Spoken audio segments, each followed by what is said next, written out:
warahmatullahi wabarakatuh. Salam sejahtera bagi kita semua. Shalom Om Swastiastu, nama budaya, salam kebajikan. Jadi di sini kita membuat video presentasi ini dalam rangka memenuhi tugas mata kuliah pengantar manajemen bisnis dengan dosen pengampu Ibu Wiwi Hasbiah. Sebelumnya perkenalkan, nama saya Jasmina Yua Zahra dan pastinya saya tidak sendiri. Saya bersama rekan-rekan lainnya. Ada Alda Putri Oktavia, Cantik Mahalika Putri, Indri Agustin, dan yang terakhir ada Siti Nurjana. Di sini kami akan menjelaskan perusahaan yang berhasil dan gagal dalam mengimplementasikan prinsip-prinsip manajemen. Tapi sebelum masuk ke materi, saya akan menjelaskan tentang pengertian manajemen dan prinsip-prinsipnya. Apa itu manajemen? Manajemen adalah suatu ilmu yang mempelajari bagaimana cara mengatur, mengelola, mengendalikan berbagai sumber daya yang ada untuk mencapai tujuan tertentu. Manajemen dapat diterapkan dalam berbagai bidang, seperti bisnis, pendidikan, kesehatan, pemerintahan, dan lain-lain. Manajemen juga dapat dibedakan menjadi beberapa jenis, yaitu manajemen strategis, manajemen operasional, manajemen sumber daya manusia, dan manajemen keuangan. Pengertian manajemen menurut beberapa ahli. Menurut Mary Parker Follett, manajemen adalah seni dalam menyelesaikan tugas melalui perantara. Dalam hal ini, manajemen dapat diartikan sebagai suatu kegiatan yang dilakukan oleh seorang manajer untuk mengarahkan bawahannya atau orang lain dalam menyelesaikan pekerjaan demi tercapainya sebuah tujuan. Yang kedua, menurut Ricky Griffin, manajemen adalah sebuah proses perencanaan, pengorganisasian, pengkoordinasian, dan pengontrolan sumber daya untuk mencapai sasaran secara efektif dan efisien. Efektif berarti bahwa tujuan dapat dicapai sesuai dengan perencanaan, sementara efisien berarti bahwa tugas yang ada dilaksanakan secara benar, terorganisir, dan sesuai dengan jadwal-jadwal yang telah dibuat. Yang ketiga, menurut Henry Fayol, manajemen adalah sebuah proses pengelolaan pekerjaan melalui orang-orang. Dalam hal ini, manajer bertanggung jawab untuk membagi pekerjaan kepada bawahan sesuai dengan kemampuan dan keterampilan mereka. Yang terakhir ada prinsip-prinsip manajemen. Adalah pedoman atau aturan yang harus ditaati oleh seseorang manajer dalam menjalankan fungsi-fungsi manajemen. Prinsip-prinsip manajemen dapat membantu manajer untuk meningkatkan efektivitas dan efisiensi dalam mengelola organisasi tersebut. Berikut ini adalah salah satu contoh perusahaan yang berhasil, yaitu PT ASI Puji Astuti atau Susi Air. Susi Air adalah maskapai penerbangan Indonesia yang dioperasikan oleh PT Puji Astuti Aviation dengan penerbangan berjadwal dan charter. PT ASI Puji Astuti berkantor pusat di Pangandaran, Jawa Barat. Susi Air beroperasi dari 5 pangkalan utamanya di Medan, Jakarta, Samarinda, Kendari, Bandung, Cilacap, dan Sentani. Maskapai ini pernah terdaftar pada daftar maskapai penerbangan dilarang di Uni Eropa hingga 14 Juni 2018. Susi Puji Astuti adalah seorang wanita gigih dan sukses yang berhasil menjadi Menteri Kelautan dan Perikanan di Kabinet Kerja Presiden Joko Widodo. Bisnis Susi tempat mengalami kendala saat berniat mengajukan pinjaman dana ke bank demi bisa membuat pesawat yang diberikan nama Susi Air guna mempermudah mengakomodir kebutuhan pengiriman ikan.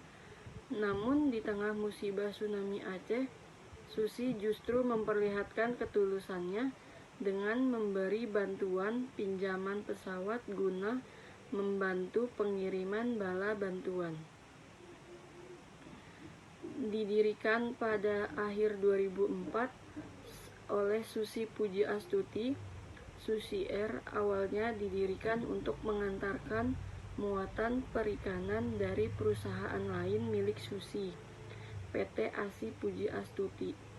Pada saat gempa bumi Samudra Hindia 2004 yang terjadi di pesisir barat Sumatera, beberapa saat setelah 2 pesawat Cessna Grand Caravan pertama Susi Air dipesan langsung untuk digunakan membantu pengiriman peralatan dan obat-obatan bagi regu penolong. Perusahaan mengalami pertumbuhan secara cepat dan signifikan. Bahkan untuk saat ini, maskapai Susi Air sudah tersebar di berbagai pulau di Indonesia, dari Aceh hingga Merauke. Hingga saat ini, Susi Air mengoperasikan 49 armada pesawat yang terdiri atas 32 Grand Caravan C208B, 3 Piaggio P180 Avanti 2, 1 Air Tractor AT802 full hauler, 1 Piper Archer PA28 dan 1 LF 410 untuk pesawat sayap tetap. Dengan pertumbuhan perusahaan tersebut dan untuk mendukung kegiatan operasional perusahaan, Susi Air memerlukan tenaga kerja yang tidak sedikit. Para pekerja tersebut tidak hanya dipekerjakan di lingkungan kantor pusat saja, namun juga untuk mendukung operasional perusahaan, Susi Air menempatkan sebagian karyawannya di berbagai wilayah kerja perusahaan. Sebagai penilaian manajemen waktu yang baik dapat dilihat dari efektivitas kerja karyawan. Ini adalah beberapa aspek yang menjadikan Susi Air sebagai salah satu contoh perusahaan yang berhasil dalam mengimplementasikan prinsip-prinsip dari manajemen. Pertama yaitu ada kepemimpinan yang kuat. Salah satu kunci kesuksesan Susi Air adalah kepemimpinan yang kuat dari Susi Pujastuti pendirinya. Beliau memiliki visi yang sangat jelas dan mampu menginspirasi timnya untuk berkinerja tinggi. Kepemimpinan yang efektif adalah landasan bagi prinsip-prinsip manajemen yang baik. Yang kedua yaitu ada fokus pada kualitas layanan. Susi Air selalu menempatkan kualitas layanan sebagai prioritas utama. Mereka memiliki standar yang tinggi dalam hal keselamatan penerbangan dan kenyamanan penumpang. Ini mencerminkan prinsip-prinsip yaitu kualitas yang kuat. Ketiga, ada manajemen sumber daya manusia yang baik. Prinsip manajemen yang baik juga mencakup tentang pengelolaan sumber daya manusia yang efektif. Susi Air dikenal memiliki tim yang terlatih sangat baik dan berdedikasi. Mereka memberikan pelatihan berkala dan memberikan kesempatan pengembangan kepada karyawan mereka. Selanjutnya yang keempat yaitu pengelolaan risiko yang baik. Manajemen risiko merupakan aspek penting dalam pengoperasian penerbangan. Susi Air telah berhasil mengelola risiko dengan baik, termasuk dalam hal cuaca buruk dan kondisi penerbangan yang sulit di Indonesia. Yang keempat ada pengelolaan risiko yang baik. Manajemen risiko merupakan aspek penting dalam pengoperasian penerbangan. Susi Air telah berhasil mengelola risiko dengan baik, termasuk dalam hal cuaca buruk dan kondisi penerbangan yang sulit di Indonesia. Yang kelima yaitu ada inovasi dan adaptasi. Susi Air selalu berusaha untuk berinovasi dan menyesuaikan diri dengan perubahan dalam industri penerbangan. Mereka telah mengadopsi teknologi terbaru dan memperluas jangkauan operasional mereka yang mencerminkan prinsip-prinsip manajemen yang responsif. Selanjutnya yang keenam ada keterlibatan masyarakat.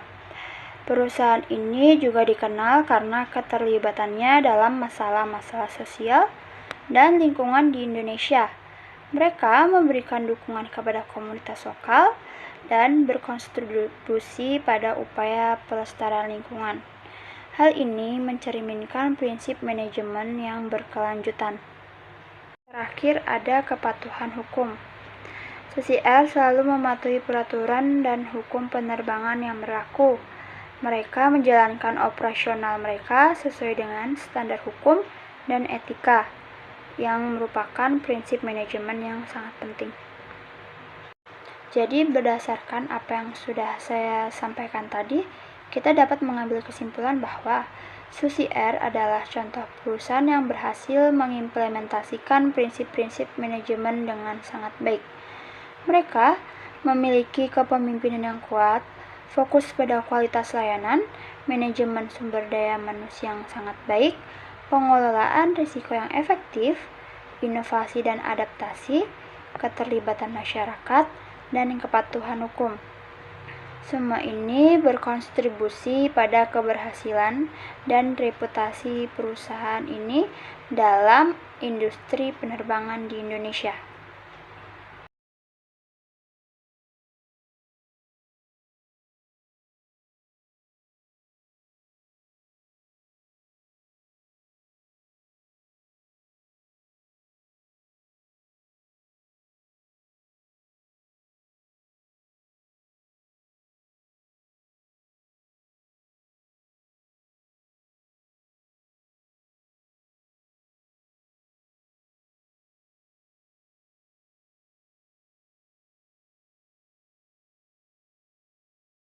Assalamualaikum warahmatullahi wabarakatuh. Perkenalkan, nama saya Sinurjana. Saya akan menjelaskan tentang PT Sariwangi.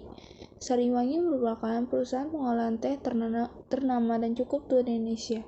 Melansir berbagai sumber, perusahaan ini didirikan oleh Johann Alexander Suppitt pada tahun 1172. Para pendiri perusahaan memperkenalkan teh dengan kemasan kantong. Produknya menjadi teh celup pertama yang ada di Indonesia. Produk teh celup cukup diterima lantaran cara mengkonsumsinya yang dinilai lebih praktis ketimbang teh tubruk. Lalu pada tahun 1973, Sariwangi telah resmi berdiri. Perusahaan berkembang cukup pesat, bahkan pada tahun 1985. Sariwangi mulai mengekspor produknya ke berbagai negara termasuk Amerika Serikat, Australia, Inggris, Timur Tengah, dan Rusia. Pada tahun 1989, Unilever sempat bekerjasama dengan perusahaan untuk meminta produk teh. Unilever bertindak sebagai distributor, namun kabarnya Unilever sudah tak lagi bekerja sama dengan Sariwangi Agriculture Estate Agency. PT Indorup sendiri anak usaha dari Sariwangi Group yang bergerak dalam pengolahan kebun teh. Pada tahun 2002, perusahaan itu mampu memproduksi hingga 5.000 ton teh. Sariwangi juga sempat melebarkan usahanya dengan meluncurkan merek lainnya seperti Sedap Wangi dan Sari Murni dengan produk teh kantong bundar. Namun, kisah itu berakhir setelah beberapa hari lalu Pengadilan Niaga Jakarta Pusat menyatakan kedua perusahaan itu valid. Perusahaan pengolahan dianggap telah melanggar perjanjian perdamaian soal utang piutang kepada PT Bank ICBC Indonesia. Setelah tagihan kredit utang bermasalah, Bank ICBC Indonesia sepakat dalam penundaan kewajiban pembayaran utang atau PKPU. Total utang Sariwangi kepada Bank ICBC Indonesia saat itu mencapai 20.505.166 atau sekitar 309,6 miliar. Namun, sejak perjanjian itu, pihak Sariwangi tidak memenuhi perjanjian. Berikut ini adalah beberapa aspek yang menjadikan perusahaan Sariwangi sebagai contoh perusahaan yang tidak berhasil dalam mengimplementasikan prinsip manajemen. Yang pertama adalah kepemimpinan yang tidak efektif. Salah satu faktor utama yang dapat menghambat penerapan prinsip-prinsip manajemen adalah kepemimpinan yang tidak efektif. Jika perusahaan tidak memiliki pemimpin yang mampu memberikan arah yang jelas, menginspirasi tim dan mengambil keputusan yang baik, maka implementasi prinsip-prinsip manajemen akan terlambat. Adalah kurangnya fokus pada kualitas. Perusahaan mungkin gagal dalam mengimplementasikan prinsip-prinsip manajemen kualitas yang baik jika produk atau layanan yang disediakan tidak memenuhi standar yang diperlukan, maka ini bisa menjadi indikasi bahwa prinsip-prinsip manajemen kualitas tidak diikuti dengan baik. Yang kedua adalah manajemen sumber daya manusia yang buruk. Manajemen sumber daya manusia yang buruk dapat menyebabkan ketidakpuasan karyawan, tingkat rotasi yang tinggi, dan penurunan produktivitas. Ini bisa menjadi hasil dari kebijakan pengajian yang tidak kompetitif, kurangnya pelatihan atau kurangnya kesempatan pengembangan. Yang ketiga adalah kurangnya inovasi dan adaptasi. Dalam dunia bisnis yang terus berubah, perusahaan perlu berinovasi dan beradaptasi dengan perubahan lingkungan. Jika PT Sariwangi gagal dalam hal ini, maka ini bisa menjadi tanda bahwa prinsip-prinsip manajemen yang relevan untuk inovasi dan adaptasi tidak diimplementasikan dengan baik. Yang keempat adalah pelanggaran hukum dan etika. Jika PT Sariwangi terlibat dalam pelanggaran hukum atau etika, ini adalah indikasi serius bahwa prinsip-prinsip manajemen kepatuhan tidak diikuti dengan baik. Yang kelima adalah tidak mampu mengelola risiko. Perusahaan mungkin mengalami kesulitan dalam pengelola risiko yang muncul dalam operasionalnya. Jika tidak ada sistem yang efektif untuk mengidentifikasi, menilai, dan mengelola risiko, perusahaan dapat menghadapi masalah serius. Kesimpulannya adalah PT Sariwangi yang dinyatakan failit, perusahaan ini bangkrut lantaran terlilit hutang total sekitar 1, triliun rupiah kepada sejumlah bank.